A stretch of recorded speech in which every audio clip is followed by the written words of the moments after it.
नमस्कार, मी वृषाली पाटील बातमीपत्रात आपलं स्वागत करते। या बातमीपत्रात पाहूया सुपरफास्ट 50।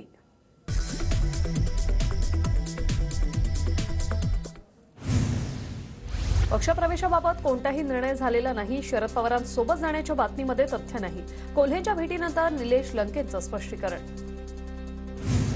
रामदास आठवले शिर्डीच्या जागेसाठी आग्रही। विद्यमान खासदार सदाशिव लोखंडेंना आठवलेंकडून राज्यसभेची ऑफर, तर पक्षाने सांगितलं तर राज्यसभेवर जाईन, सदाशिव लोखंडेंचं वक्तव्य। रायगड लोकसभेची सुनील तटकरेंनाच उमेदवारी। लोकसभेच्या प्रचार प्रमुखाची माझ्यावर जबाबदारी, धनंजय मुंडेंचं वक्तव्य। कार्यकर्त्यांनी लोकसभेसाठी कामाला लागावं, मुंडेंचं आवाहन। लोकसभा निवडणूक लढवण्यासाठी जय बाबाजी भक्त परिवार रिंगणात उतरणार। राज ठाकरेंच्या भेटीनंतर शांतिगिरी महाराजांनी मुख्यमंत्री एकनाथ शिंदेंची रात्री भेट घेतली। शांतिगिरी महाराज यांच्यापेक्षा जास्त भक्त परिवार आमच्याकडे। भाजपकडून इच्छुक उमेदवार दिनकर पाटलांचा दावा। नाशिक लोकसभा मतदारसंघात पुन्हा नवा ट्विस्ट। नांदेड लोकसभेसाठी काँग्रेसकडून माजी आमदार वसंतराव चव्हाण यांचं नाव चर्चेत। प्रदेश काँग्रेसने पसंती दिल्याची सूत्रांची माहिती। मुंबईत शनिवारी नाना पटोले आणि चव्हाण यांच्यात चर्चा। मला कुठलेही निर्देश नसले तरी माझी तयारी सुरू। मला निवडणूक लढवायची आहे। प्रतिभा धानोरकरांची लोकसभा उमेदवारीबाबत प्रतिक्रिया। तर कोणीही दिल्लीला शिष्टमंडळ नेल्याने तिकीट मिळत नाही, धानोरकरांचा टोला। महाराष्ट्रात बीआरएसचं काम बंद झालं असं समजून आम्ही पुढच्या रणनीतीसाठी तयार। बीआरएसचे समन्वयक आणि माजी आमदार चरण वाघमारे यांचं वक्तव्य। लोकांची साथ ही वंचितलाच। येत्या निवडणुकीत दिसून येईल, सुजात आंबेडकरांचा विश्वास, तर अमरावतीकर खासदारावर नाराज, सुजात आंबेडकरांचं वक्तव्य। अकोल्यात वंचितकडून काँग्रेसला उद्देशून बॅनरबाजी। थेट काँग्रेसला सवाल करणारे वंचितचे बॅनरची चर्चा। खरंच मविया प्रकाश आंबेडकर यांच्यासोबत आहे, तर काँग्रेस अकोल्यातून उमेदवारी उतरवण्याची तयारी का करते, असा प्रश्न।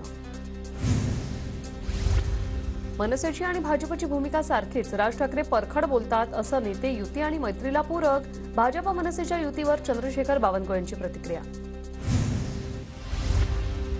उपमुख्यमंत्री अजित पवार यांचे पुत्र जय पवार आज पुरंदर तालुक्याच्या दौऱ्यावर।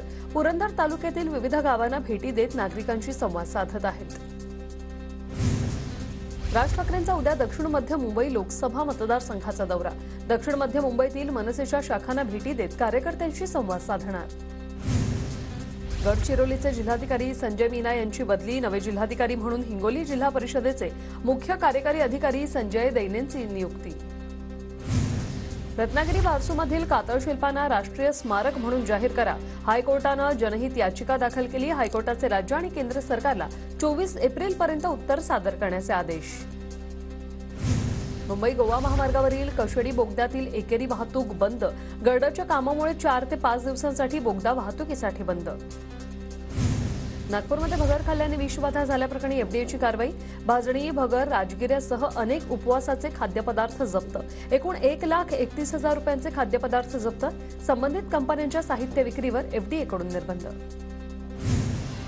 अमरावती महानगरपालिकेची तिजोरी रिकामी। शासनाकडून अनुदान न मिळाल्याने पालिकेकडे स्वच्छता कंत्राटदाराचे 16 कोटी रुपये थकीत।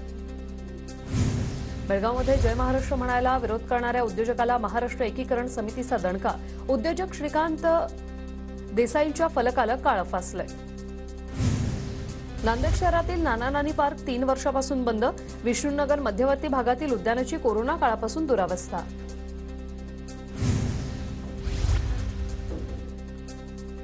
शिक्षकांनी विद्यार्थ्यांना गृहपाठ देण्याऐवजी त्यांचा शाळेतच अभ्यास करून घ्यावा। ऐतिहासिक स्थळं, गड किल्ले, नदी, वारसा स्थळं आणि उद्यानांना भेटीचे उपक्रम राबवावे, राज्यपाल रमेश बैस यांचं आवाहन। सोलापूरच्या माढ्यातील बुद्रुकवाडीत मराठा समाजाचा कॅन्डल मार्च। आधी आरक्षण मगच इलेक्शन, समाजाची भूमिका। बीडच्या परळी तालुक्यातील कवडगावमध्ये मराठा समाजाची बैठकीत 15 ठराव मंजूर। राजकीय नेत्यांच्या व्यासपीठावर न जाण्याची भूमिका। माढ्याच्या आलेगावात बंधाऱ्याच्या मागणीसाठी भीमा नदी पात्रात शेतकऱ्यांचं 3 दिवसांपासून ठिय्या आंदोलन। मागणी पूर्ण न केल्यास लोकसभा निवडणुकीवर बहिष्कार घालण्याचा ग्रामस्थांचा इशारा। अमरावतीत प्रकल्पग्रस्त शेतकरी शिरले जिल्हाधिकारी कार्यालयात। प्रकल्पग्रस्त शेतकऱ्यांच्या सामूहिक उपोषणाचा आजचा 5वा दिवस। प्रशासनाने 5 दिवसांपासून कोणतीही दखल न घेतल्याने शेतकरी आक्रमक। परभणीच्या ताडकलसमध्ये मध्यवर्ती बँकेच्या नियोजन शून्य कारभाराचा खातेधारकांना नाहक त्रास, कर्मचाऱ्यांची संख्या कमी असल्याने बँकेत तासनतास रांगेत वेळ जात असल्याचा आरोप. गोंदिया जिल्ह्यातील 3,50,000हून अधिक वीज ग्राहकांवर 421 कोटी 51 लाख रुपयांची थकबाकी, वसुलीसाठी महावितरणची धडपड. इगतपुरी धरणाची पाणी पातळी 50% खाली, 12 ते 13 गावांना बसणार पाणी टंचाईच्या झळा, लवकर धरणातून शेतात पाण्याचं आवर्तन सोडण्याची शेतकऱ्यांची मागणी. पिंपरी चिंचवडमधील पवना धरणात केवळ 50% पाणीसाठा शिल्लक, पाणी टंचाईची समस्या निर्माण होण्याची शक्यता. वाशीमध्ये रब्बी हंगामातील पिकांसाठी सिंचन प्रकल्पांचा मोठा वापर, बहुतांश सिंचन प्रकल्प कोरडे पडल्याचं चित्र, जिल्ह्यात पाणी टंचाई निर्माण होण्याची शक्यता. धाराशिवमध्ये तानाजी सावंत यांनी कृष्णा मराठवाडा खोऱ्याच्या कामाची पाहणी केली, योजनेची 85% कामं पूर्ण झाल्याची सावंतांची माहिती. रत्नागिरीच्या चिपळूणमधील पाण्याचा प्रश्न मार्गी लागणार, पालकमंत्री उदय सामंतांकडून 10 कोटींचा निधी मंजूर. पुण्याच्या भोरमधील कोर्ले गावात 23 कोटींच्या बंधाऱ्याच्या कामाचं भूमिपूजन, कोर्ले ग्रामस्थांचा पिण्याच्या पाण्याचा आणि शेतीच्या सिंचनाचा प्रश्न मार्गी लागणार. नांदेडमध्ये केळीच्या दरात 500 रुपयांची घसरण, केळी उत्पादक शेतकरी अडचणीत. परभणी जिल्ह्यात गहू काढणीची लगबग सुरू, हार्वेस्टरने गहू काढणीला शेतकऱ्यांची पसंती. कोस्टल रोड आजपासून मुंबईकरांच्या सेवेत, कोस्टल रोडवरून दिमाखात धावल्या क्लासिक विंटेज कार. कोस्टल रोडवरून मुंबईकरांचा डबल डेकरमधून प्रवास, वरळी ते मरीन ड्राईव्ह धावल्या एसी बसेस. मुंबईतील संवेदनशील रेल्वे स्थानकात सुरक्षा यंत्रणेचा अभाव, बॅग स्कॅनर यंत्र, मेटल डिटेक्टर बंद असल्यानं आलं तसं समोर.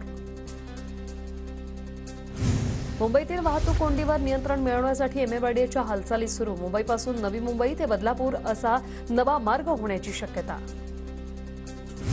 मुंबई महापालिकेकडून मॅनहोलवर संरक्षक झाकण बसवण्याच्या कामांना विलंब, पावसाळ्याआधी मॅनहोलच्या कामांना गती देण्याची गरज. उल्हासनगर महापालिकेतर्फे आता शहरात ई बस सेवा सुरू, श्रीकांत शिंदेंच्या हस्ते बस सेवेचं लोकार्पण. आता 5 बसेस सुरू झाल्या असून शहरातून 110 बसेस धावणार आहेत. एमपीच्या ताफ्यात 500 गाड्या दाखल होणार, पुढील वर्षभरात गाड्या खरेदी करण्याचं महापालिकेचं नियोजन. नीट प्रवेश परीक्षेच्या अर्जासाठी 16 मार्चपर्यंत मुदतवाढ, आधार कार्ड नोंदणीत अडचणी येत असल्याने मुदतवाढीची मुभा. मुंबईच्या तापमानात वाढ होण्याची शक्यता, पुढील 2 ते 3 दिवस पहाटे गारवा जाणवेल तर दुपारी उष्ण हवामान राहील, हवामान विभागाचा अंदाज.